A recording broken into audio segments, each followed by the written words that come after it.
How to download your UAE medical insurance card online through TMM. 1.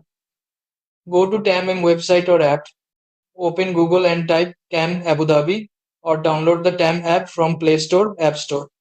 You'll need your UAE Pass to log in, so make sure you have already created it. 2. Sign in with UAE Pass. Tap the profile icon in the top right, choose Sign in with UAE Pass. Enter the mobile number or email link to your UAE Pass, then tap Login. 3.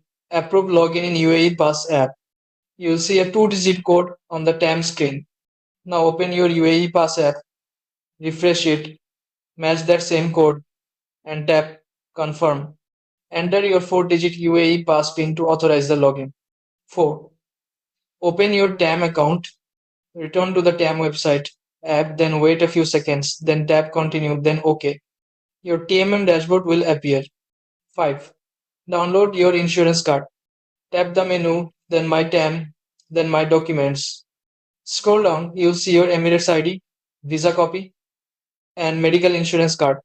Tap Medical Insurance, then View to see your card. If a download button appears, tap it to save the card to your phone.